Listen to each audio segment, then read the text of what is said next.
Good morning all the students. Today we will start with a new topic and a new chapter, that is unit number 5, that is a seismic retrofitting. Okay, so in this topic we will come across the various technical terms related to the seismic retrofitting, the codal provision of the seismic retrofitting, what are the various techniques which are most commonly used as a seismic retrofitting, we will see in this topic. So let us start with the introduction topic. So first of all,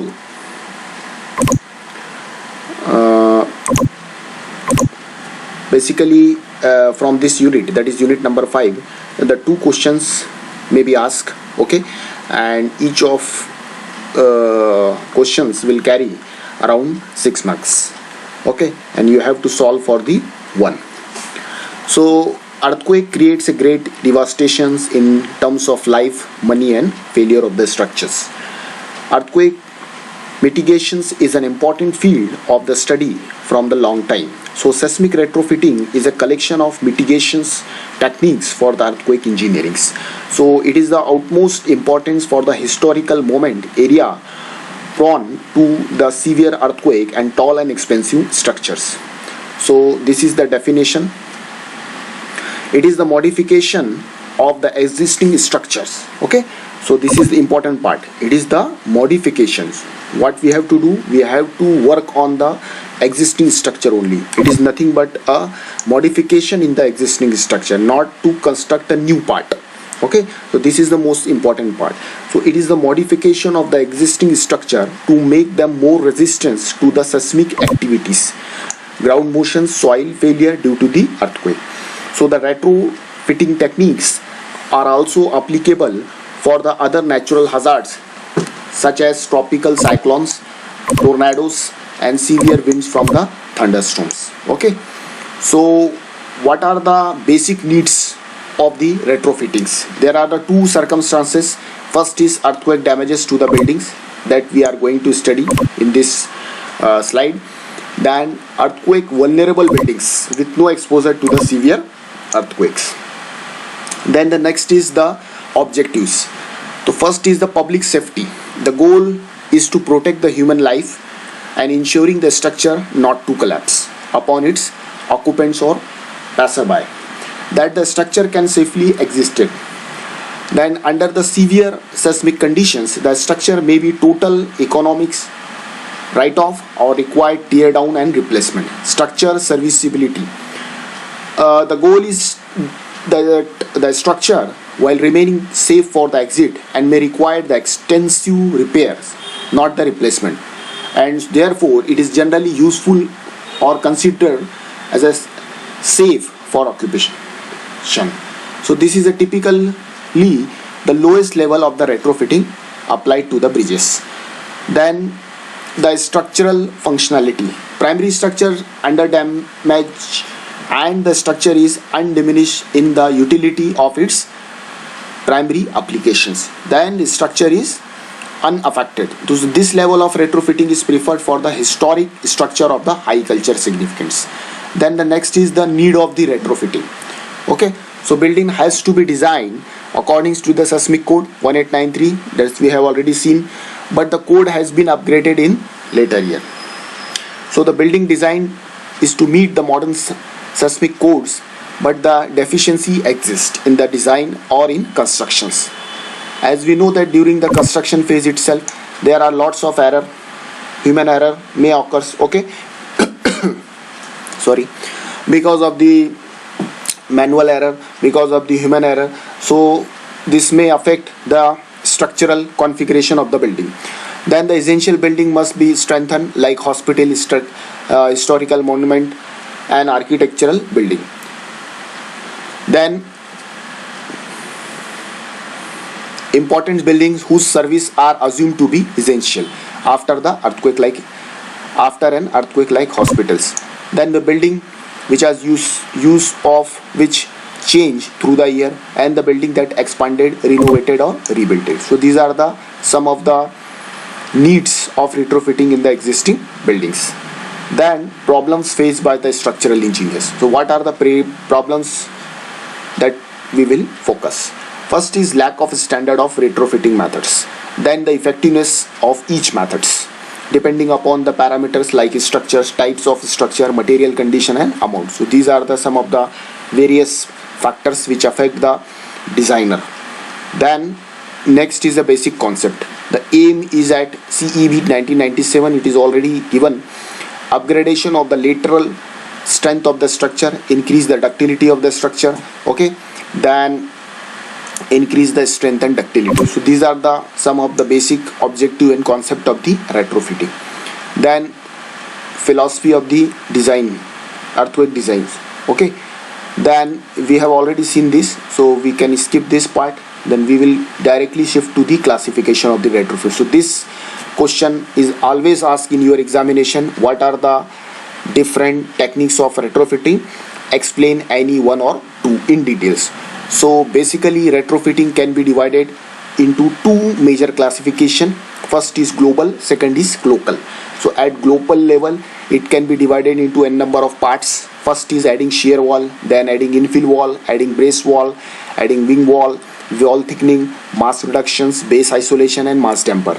And at local level it can be classified as jacketing of the beams, then columns, then both beam and column joints, then strengthening of the individual footings. So you have to remember this very thoroughly, okay.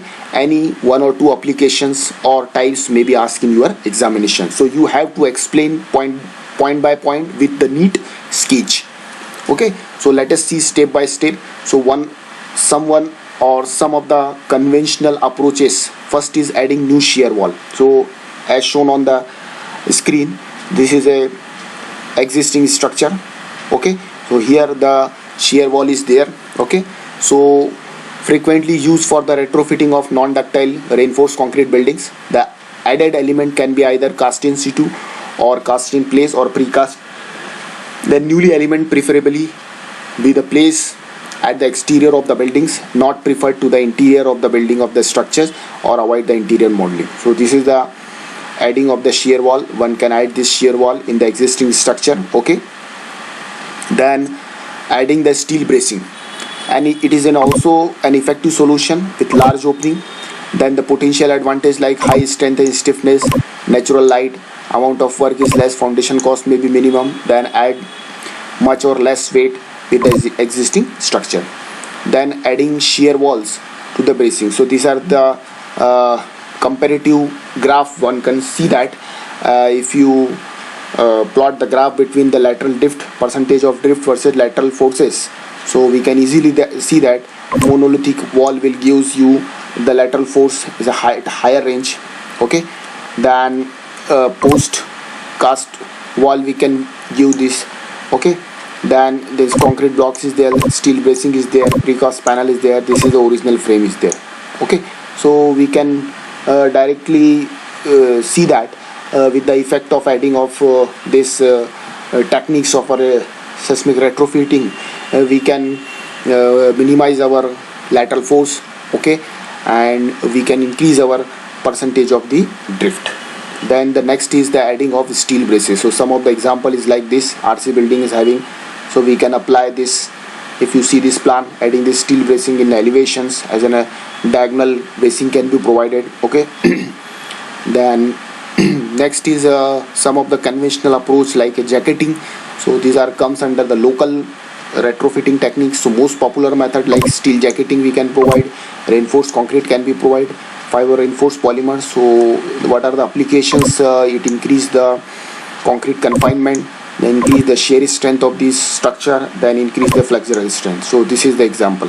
So this is the existing column is there, okay, and we can jacketing this column by using the additional reinforcement cage can be provided outside, okay. This is a particular typical arrangement can be seen that, okay. So we can strengthen this column, okay, by using the jacketing method, okay. So this is a typical arrangement of the reinforcement is there, how to anchor this particular column and beam to the existing structures, okay. Then the retrofitting of the structure used for the innovation material. So current research on the advanced material has also concerned that use of FRP, fiber reinforced polymer fiber, is the most common composite structure or composite part of a material which can be used as a retrofitting, used for the retrofitting technique.